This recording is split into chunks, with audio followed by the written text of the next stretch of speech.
तो लॉरेंट्ज फोर्स क्या होता है वो हमने लास्ट में देखा था। तो उस वो किस में था कि कोई मैग्नेटिक फील्ड के अंदर जब किसी चार्ज पार्टिकल को हम किसी वेलोसिटी से फेंकते हैं तो उसके ऊपर एक फोर्स एक्सर्ट होती है। तो जो फोर्स के ऊपर एक्सर्ट होती है उसको हम लॉरेंट्ज फोर्स कहते हैं। सब हमने देखा था। कुछ बच्चों को दिक्कत आ रही थी अभी भी डायरेक्शन फाइंड आउट करने में कि कोई चार्ज पार्टिकल किधर फेंका गया और उसको उसमें कहाँ पर वो जाएगा। इसमें जो राइट हैंड थंब रूल आपको जो सिखाया था उसमें कुछ बच्चों को दिक्कत आ रही थी। तो मैं नेक्स्ट वीडियो में लूँगा कि आज बहुत दिनों के बाद स्टार्ट करें तो मैं अगला टॉपिक आज कवर कर रहा हूँ। ठीक, तो ध्यान से देखते हैं कि कैसे कैसे रहता है। तो थोड़ा सा कर लिया था उसको, थोड़ा सा और बाकी वो भी करवा रहा हूँ आज।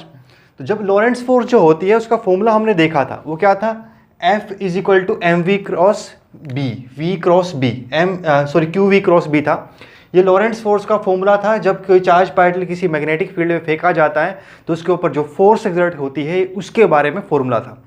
तो ये अगर थोड़ा ओपन करें तो क्या बनेगा, Q V B sine theta बनेगा। तो आपको पहले मैंने समझाया था कि बॉडी कहाँ जाएगी वो डिपेंड करता है कितना एंगल उनके बीच में है। किसके बीच में एंगल होगा, जिनके बीच में क्रॉस प्रोडक्ट है। क्रॉस प्रोडक्ट किसके बीच में होता है, मैग्नेटिक फील्ड के बीच में और वेलोसिटी के बीच में। यानी वेलोसिटी के और मैग्नेटिक फील्ड के बीच में जो एंगल बनता है उसके ऊपर बेस्ड वो चार्ज पार्टिकल कहीं पर भी जाएगा। ठीक है, और क्या फॉलो करेगा, right hand thumb rule follow करता है। इसको हम राइट हैंड स्क्रू रूल भी बोल देते हैं।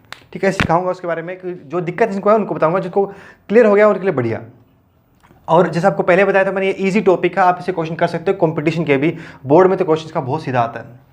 अच्छा देखो, इसमें क्या हुआ कि पहला केस जो होता है वो ये है कि अगर एंगल जो वेलोसिटी के और मैग्नेटिक फील्ड के बीच में रहे वो 0 या 180 डिग्री रहे। यानी अगर हम चार्ज पार्टिकल को फेंक देते हैं मैग्नेटिक फील्ड के अलोंग ही या उसके अगेंस्ट ही, तो चार्ज पार्टिकल की जो पाथ होती है वो स्ट्रेट लाइन होती है। मतलब वो बेंड नहीं करता किसी भी तरफ, वो डायरेक्टली निकल जाता है, सीधा निकल जाता है। जिस रास्ते से फेंका गया तो उस रास्ते पर निकल जाता है। तो इसलिए उसको बोलते हैं हम स्ट्रेट लाइन। क्वेश्चन ये भी आता है कि डिफरेंट क्वेश्चन आपने देखे होंगे कि क्या क्या पाथ उसकी पॉसिबल हो सकती है। तो वो भी इसके साथ में क्लियर हो जाएगा कि क्या क्या पॉसिबल पाथ चार्ज पार्टिकल की हो सकती है किसी एक्सटर्नल मैग्नेटिक फील्ड में। तो अगर आपने उसको 0 डिग्री फेंका गया या 180 फेंका गया तो जिस रास्ते पे आपने फेंका उधर ही निकलेगा, वो स्ट्रेट निकल जाएगा। इसलिए इस केस मोशन रहता है हमारा स्ट्रेट लाइन। तो स्ट्रेट लाइन फॉलो करते हुए वो डायरेक्टली निकल जाता है। दूसरा केस होता है अगर एंगल 90 डिग्री का हो, यानी मैग्नेटिक फील्ड के ठीक परपेंडिकुलर आपने अगर उसको थ्रो किया होगा, तो उस सिचुएशन में लॉरेंट्ज फोर्स अपना काम करती है। ये 90 हो जाएगा या 1 हो जाएगा, तो फोर्स कितनी बनेगी, F equal to Q V बनेगा। और जैसे आपको पहले कहा था कि फोर्स या तो नहीं एक्सर्ट होगी, और अगर वो होगी एक्सर्ट तो परपेंडिकुलर ही होगी। ये इसकी कंडीशन है कि ये थीटा या तो 0 होगा तो ये खत्म हो सकता है। अगर ये खत्म नहीं हुआ तो वेक्टर प्रोडक्ट की ही ये डेफिनेशन है कि जो दो के बीच में वेक्टर प्रोडक्ट होता है उनका रिजल्टेंट हमेशा दोनों के परपेंडिकुलर ही आता है। यानी कि फोर्स की डायरेक्शन हमेशा वेलोसिटी के और मैग्नेटिक फील्ड के परपेंडिकुलर ही आएगी। तो दो ही केस इसमें बन सकते हैं, या तो वो फोर्स नहीं है और अगर वो है तो फिर वो परपेंडिकुलर होगी। ठीक, तो ये इस वाले केस में वो परपेंडिकुलर रहती है, और जो परपेंडिकुलर रहती है तो वो क्या करती है, उसको सर्कुलर पाथ में घुमा देती है, क्योंकि ये फोर्स लगातार वेलोसिटी के परपेंडिकुलर रहेगी। इससे सेंट्रीपिटल एक्सेलरेशन बनती है और वो कॉन्टिन्यूसली उसको घुमा देती है, और उससे क्या होता है, वो सर्कुलर पाथ में अपना फॉलो करता है। तो इसका सर्कुलर मोशन रहता है जब उसको 90 पे आप फेंकते हो, तो थ्रो करते हो अगर 90 डिग्री पे। तो अब एक और केस है, थोड़ा सा मतलब मोर जनरल केस भी आप कह सकते हो इसको, या थोड़ा कॉम्प्लिकेटेड भी आप कह सकते हो, और मोर प्रैक्टिकल भी कह सकते हो, कि जब थीटा अगर 90 डिग्री या 180 के अलावा कुछ और रहता है, यानी इन तीनों एंगलों के अलावा अगर कुछ और डिग्री पे आप फेंकोगे तो क्या होगा, यानी कि आपने जो वेलोसिटी दी है चार्ज पार्टिकल को वो ना तो वेलोसिटी फील्ड के अलोंग दी है ना ही उसके परपेंडिकुलर दी है। उस सिचुएशन में क्या होता है तो देखते हैं। मैंने एक एग्जांपल लिया है, अभी मैंने प्लेन में ही बनाया है। तो यहाँ पे देखोगे तो आप क्या होगा, मैग्नेटिक फील्ड इस तरफ है, मैग्नेटिक फील्ड से हमने चार्ज पार्टिकल वेलोसिटी दी at an angle of theta. तो ये मैंने कोई भी केस लिया है, मतलब सपोज करते हैं कि मैग्नेटिक फील्ड उधर जा रही है और हमने चार्ज पार्टिकल को यूं फेंका है, यानी उससे कुछ एंगल बनाते हुए फेंका है। जब आप उसे कुछ एंगल बनाते हुए फेंकोगे, देखो आप कंफ्यूज हो सकते हो कि पहले भी आपको लग रहा हो कि शायद मैंने एक बार आपको करके दिखाया था कि ऐसे करके मैंने फेंक दिया था और वो कुछ एंगल पे आप लोगों शायद सिमेट्रिकली मैंने आपको बताया था कि सिमेट्रिकल एग्जिट वो करता है। ठीक, अगर आप लग रहा हो कि पहले भी तो एंगल पे था, तो पहले वो एंगल पे नहीं था। मैग्नेटिक फील्ड पिछली बार ऐसे थी और उससे 90 डिग्री एंगल बन रहा था, तो इसको उससे कंफ्यूज मत करना। यहाँ पर फील्ड हमारी इधर है और चार्ज पार्टिकल इधर है, तो यहाँ पर एंगल है, वहाँ पे एंगल 90 ही था। तो अभी 90 डिग्री से अलावा कुछ और एंगल में हमने उसको थ्रो किया। तो अगर हम देखें इसको थोड़ा समझें तो इस वेलोसिटी के दो कंपोनेंट हो सकते हैं। एक कंपोनेंट वो जो फील्ड के अलोंग बनेगा, और एक कंपोनेंट वो जो फील्ड के परपेंडिकुलर बनेगा। तो इसका दोनों का अपना अपना मतलब होता है। अगर जो फील्ड के परपेंडिकुलर बनेगा वो पैरेलल बनेगा, इसके पैरेलल क्या बनेगा, वी कॉस थीटा। तो जो फील्ड के पैरेलल बनेगा वो चाहेगा कि पार्टिकल स्ट्रेट लाइन में चले, कि एंगल तो 0 हो गया उसका, वो पैरेलल बन गया, तो वो चाहेगा कि पार्टिकल स्ट्रेट लाइन में चले। और जो कंपोनेंट उसका परपेंडिकुलर हो गया वो चाहेगा कि वो सर्कुलर मोशन में चले। ठीक है, तो यहाँ पे दोनों हैं, एक कह रहा है कि पार्टिकल क्या चलना चाहिए स्ट्रेट लाइन में, एक कह रहा है पार्टिकल क्या चलना चाहिए सर्कुलर मोशन में चलना चाहिए। तो जिस भी डायरेक्शन में आएगा वो दो देख लेंगे बाद में, मतलब ऐसे घूमेगा या वो ऐसे घूमेगा, लेकिन रहेगा सर्कुलर मोशन में।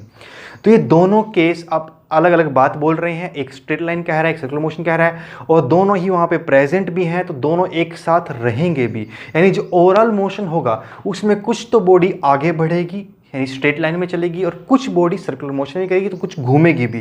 तो एक ओवरऑल एक कंबाइंड मोशन होगा, और जो ओवरऑल कंबाइंड मोशन होता है इसे हम हेलिकल मोशन कहते हैं। ये ठीक स्प्रिंग की तरह होता है। जैसे आपने कभी देखा, अगर आप एक स्प्रिंग के एक साइड से चलना शुरू करो और उसकी वायर को पकड़ लो, स्प्रिंग की एक वायर को, स्प्रिंग की एक वायर को, और उसके अलावा घूमना चालू करो, तो आप अपने आप को थोड़ी देर के बाद उस पोजिशन थोड़ा आगे पाओगे।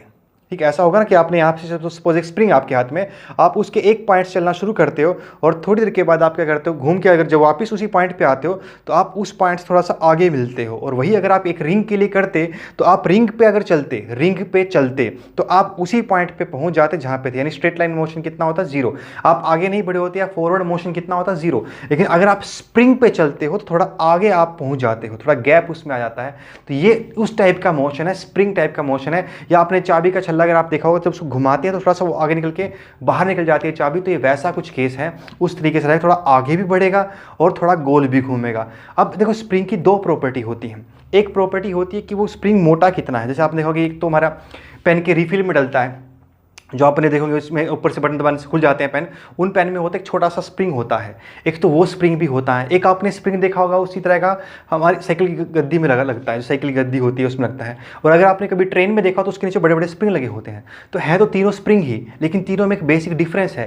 वो क्या डिफरेंस है, उनके साइज़ अलग अलग हैं। अगर उसके सिंपल साइज़ की बात करें तो एक और चीज़ तो है ही, देखो स्टिफनेस तो डिफरेंट है ही, वो तो बात अलग है, तो हम उसकी बात नहीं कर रहे हैं। मैं उसका ओवरऑल ज्योमेट्री की अगर बात करें तो कैसा है, वो तो उसकी प्रॉपर्टी हो गई।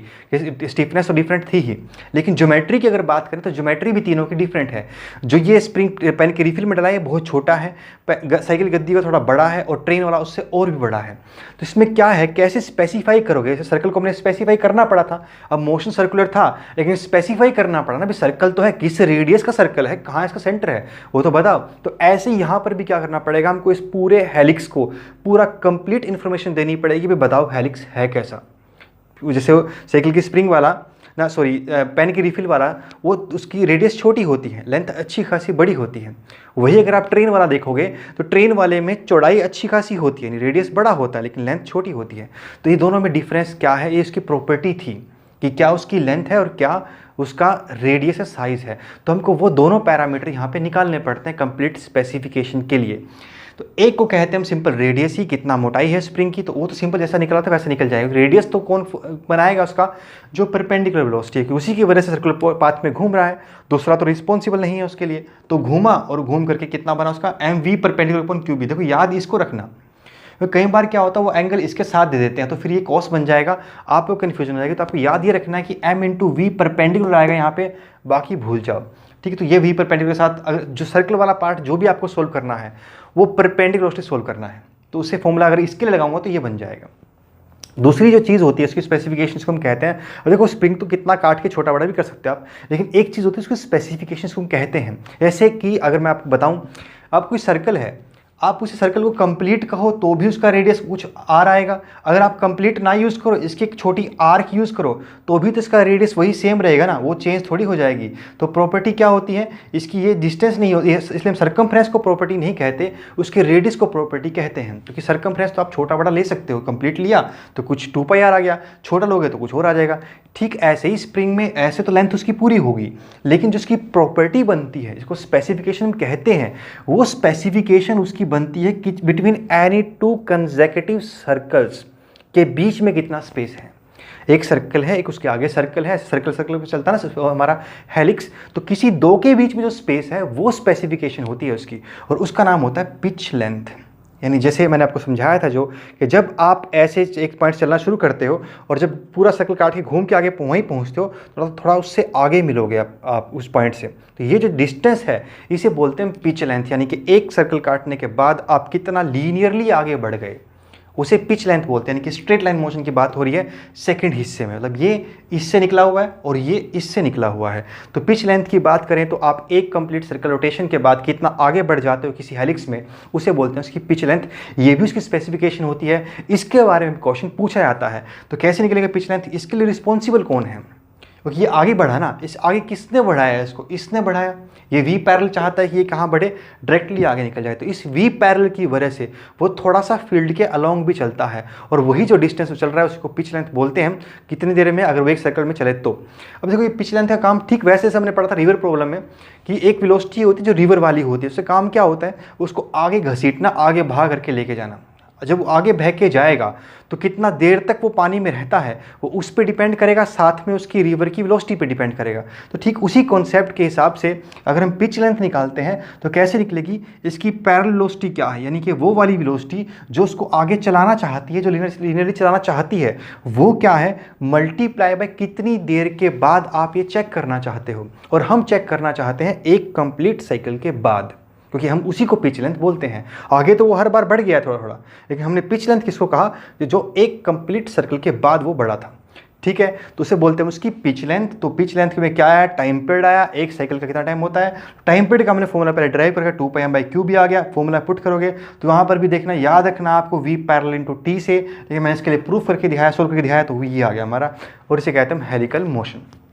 ठीक, तो ये जो तीन बातें हमने पढ़ी हैं ये तब है जब वहाँ पे प्योर कांस्टेंट मैग्नेटिक फील्ड काम कर रही हो। तो अगर मैग्नेटिक फील्ड कांस्टेंट नहीं है, वो काम नहीं करे, फिर चीज़ें अलग अलग हो सकती हैं। इसका बहुत ज़बरदस्त क्वेश्चन आया था इस बार बोर्ड में, अगली वीडियो में आपको करवाता हूँ वो भी, पर जब तक आप उस क्वेश्चन ट्राई करना। तो मेन बात ये थी कि अगर फील्ड कांस्टेंट रहती है मैग्नेटिक फील्ड, और सिर्फ मैग्नेटिक फील्ड ही वहाँ रहती है, इलेक्ट्रिक फील्ड नहीं रहती है, तो तीन ही मोशन पॉसिबल है। पहला स्ट्रेट लाइन अगर 0 डिग्री हुआ तो, दूसरा सर्कुलर मोशन, उसकी हमने सारी बातें पढ़ ली थी, और अब ये तीसरा कौन सा है, हेलिकल मोशन है, इसकी स्पेसिफिकेशन भी हमने जान ली है। तो कांस्टेंट मैग्नेटिक फील्ड में यही मोशन होंगे। इलेक्ट्रिक फील्ड अगर आती है वहाँ पे, फील्ड अगर वेरिएबल होती है तो मोशन बदल जाता है।